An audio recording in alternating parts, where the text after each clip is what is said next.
This week on Movies, baby, the movies are back, like like for real back? That's right. In the same week that Ted Sarandos of Netflix declared that going to see movies in theaters is, quote, an outmoded idea for most people, a lot of people went to movies in theaters. So without further ado, Carson, show me the money. And by the money, I mean the weekend box office returns. Wow, wow, wow. Bang. Now, look, we've seen... Since we've been doing this show, we've seen some high performers at the top of the box office returns. I can't think of another week since we've been doing this show where the numbers look so good, so far down. We had 4 movies, Joe. 1, 2, 3, 4 movies earn over $20 million at the domestic box office this weekend. Over 4 movies over $20 million, and they were all led once again by Sinners, by Ryan Coogler's Sinners, which earned $45 million in its second weekend. And Joe, that's crazy. Joe, that's crazy. A 6% drop. That's a insane. 6% drop. I can say for certain, since we've been doing this show over a year now, we have not seen a 6% drop. I feel like you're wrong.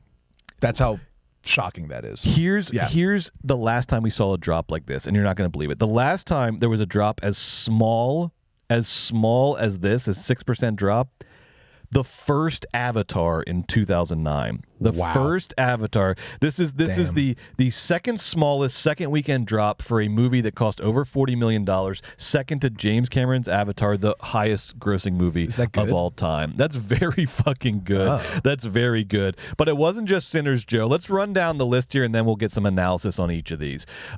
Star Wars Episode 3 Revenge of the Sith did a re-release. This has been a big thing lately. Phantom Menace got a re-release. A lot of movies are getting re-releases. It's a nice way for studios to just pad their bottom line, to just roll out a classic and let the money roll in. But it hasn't been rolling in like this. Since we've been doing this show, this is the highest performing re-release we've seen.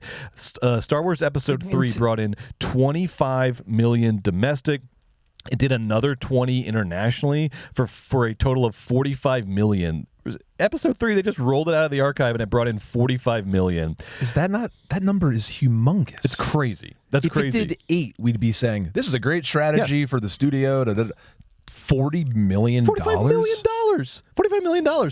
And then The Accountant 2. Now we're down to the third movie and we're still doing pretty well. Right. If this was just number 1, we'd go, hey, good weekend. Pretty good. Not great, but it's okay. It's okay. This is the third movie, The Accountant 2, which a lot of people thought was going to take a hit because Sinners was so hot, and Episode 3 still did pretty well. Now, it does have an $80 million production budget, but they've got a whole plan. Accountant 2 does really well on streaming. It does really well sort of out after theaters.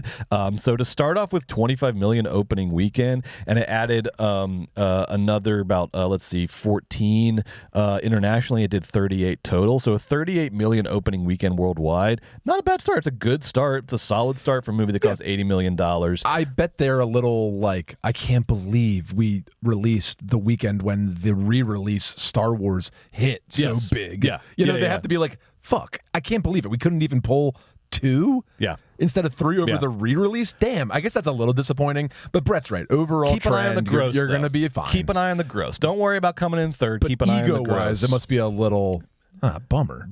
A little bit of a bummer. Affleck could care less. Bernthal's taking it hard. Okay. Bernthal's taking it hard.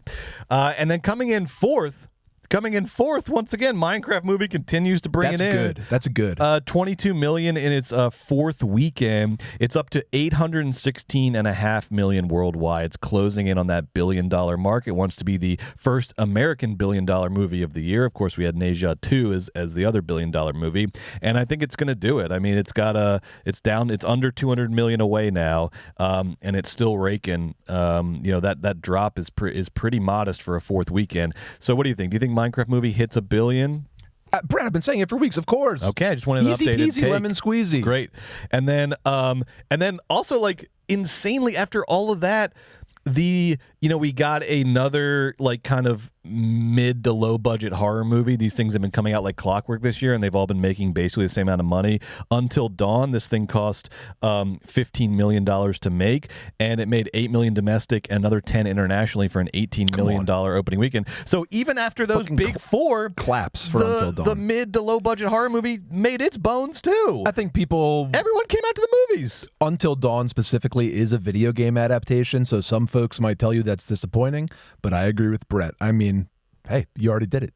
You're already in profit, more or less. I mean, not really, but a little, you had a great opening weekend. This is a great opening weekend. Brett, do you know, this is not just this weekend. This April has been borderline historic. Yes. This April, movie theaters in 2025 are going to gross around $1.1 billion. Jeez.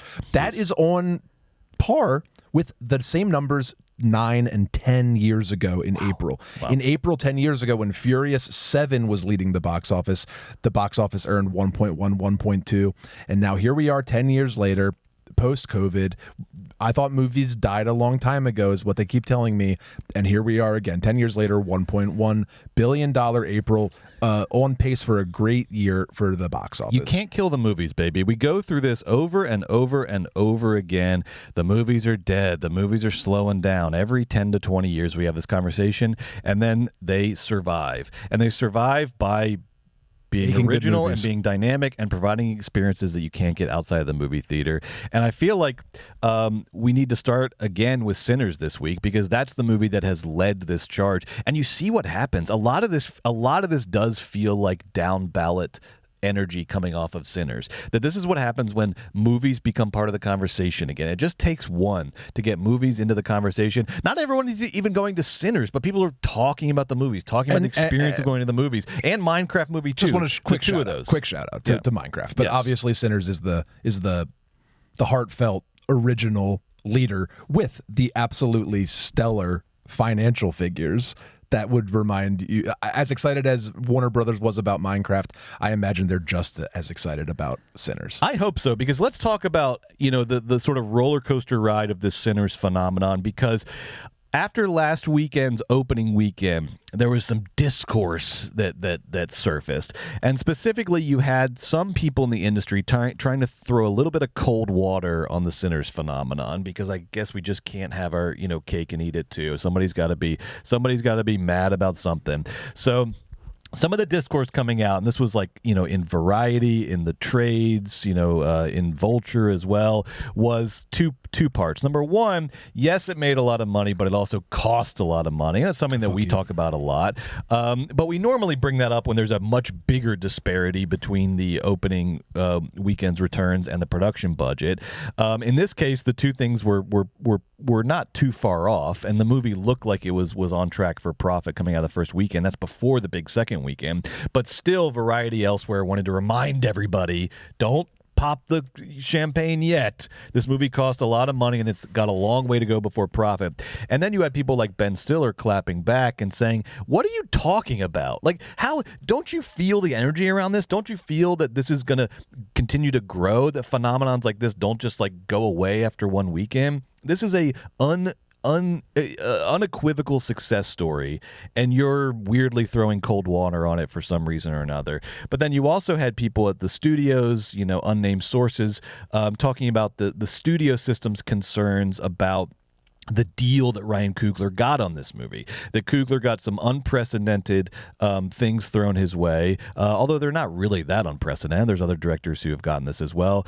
Specifically, he's getting his cut of the movie at the gross level, not the net level. So before the studio takes out their profits and does all of their shady accounting, he's going to get his money before that, which means he'll get a nice big chunk of this movie's box office revenues. And then in addition, after 25 years? After 25 years, the ownership of the movie reverts to Ryan Coogler, so he gets to own it. This is, of course, deals like this have happened in the past with George Lucas and others with their big properties. So it's not unprecedented, but this was something that people were bringing up as like, oh no, is this actually good for movies? Yes. Because it costs so much money, and because Ryan Coogler gets all this stuff in return. Joe, what do you think? Yes. It's totally good for Ryan Coogler, and it's totally fine for movies. Starting with the deal and the IP thing, deals are about leverage. what a stupid idea that because Ryan Coogler can get something, everybody else can too. Fuck you. Ryan Coogler's $1 billion filmmaker. And everybody was bidding on his projects, and Warner Brothers had to win the bid. So they had to go extra to get to secure it. Other studios might have given him the money and the distro plans and the marketing dollars, but wasn't giving him the IP. Warner Brothers did. They win the bid. Now they're the geniuses this week. So I hate that stupid false thing that his deal is somehow replicable. It's like, yeah, for Christopher Nolan and Greta Gerwig. Yeah, and not you fuckers, don't worry about it. And to suggest that this is going to somehow impact the studio system is silly. You know what's going to affect the studio system? All this chicanery and nonsense from the past 5-10 years, with the advent of streaming and the death of, I don't know, society. But then about the other thing, what was the other thing? Because that's the IP thing. This narrative. Yes. The narrative is because he shares in the revenues in such an extreme way, like you're saying. I honestly think that the reason the studio leaked some sourness out of the gate was they're already in negotiations for how much money is Ryan going to get on the back end, because the studio now has to prove all the money they spent all over the world in all these different ways, and they have to show Ryan Coogler, look, buddy, this thing did 0 gross profit. You don't get any back end. I'm so sorry, we didn't make any back end. Look at the financing. So just putting that in the water early for negotiations. Can they still do? Is like a tactic. They can still pull some tricks on the gross, even though it's gross, not net. They can absolutely, because all of the cogs are before the gross, and then there's expenses. Right. So all of those cogs they can just put in like all of these costs of goods sold, so they can say, all these marketing dollars and these marketing. They can just stack and 10% for this person and that person. They can just stack it up. And so this is all conjecture, but by sort of putting a shot across the bow that like, don't get too excited. Right. It's because studios, the second part of film financing is fighting about how much was the actual net and who gets what. And there's a whole art and a whole thing. This could all, Ryan Coogler could take them to court in 4 years for, just to solve this problem. Like, it's a huge question mark. Yeah. That's why they did this.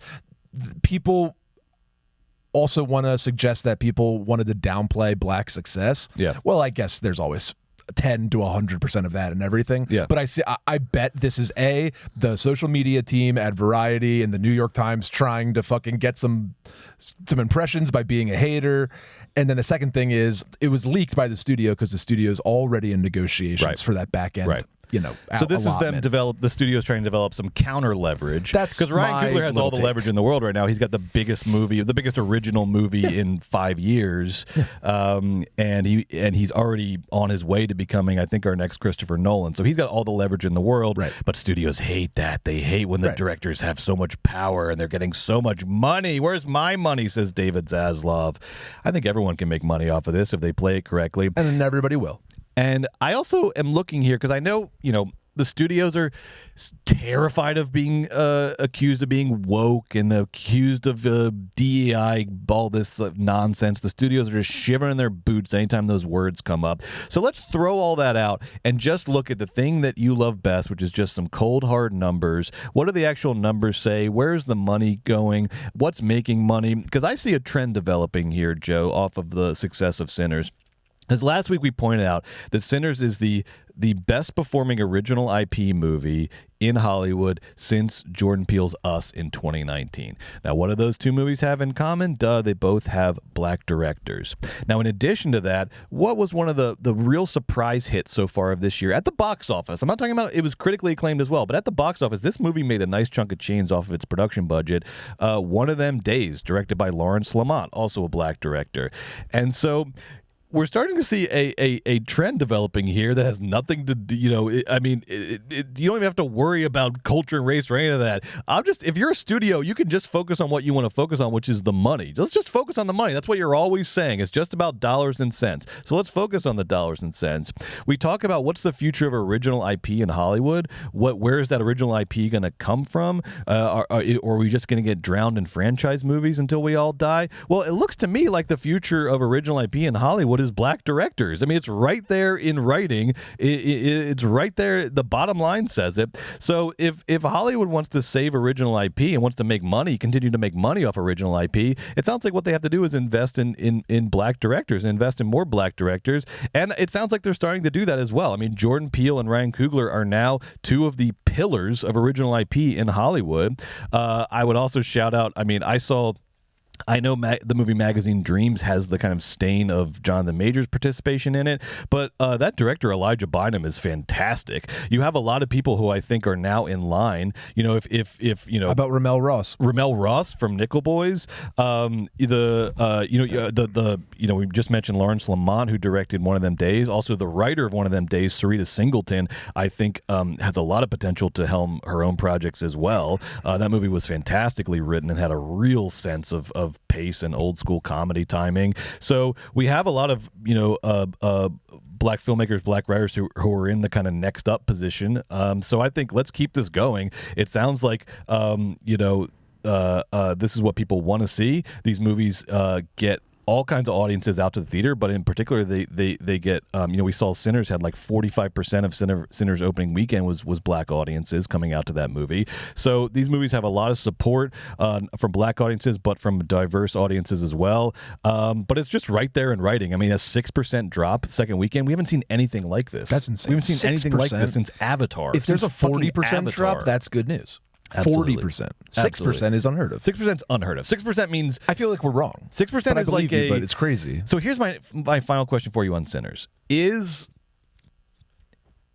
how much of an inflection point is this? Like, this feels like a one of those classic historical Hollywood inflection points where like something is changing or something is different. Or do you think this is going to be a sort of an isolated phenomenon that the studios are going to try to sort of put on an island and not allow to affect things because it might mean a little less control for them?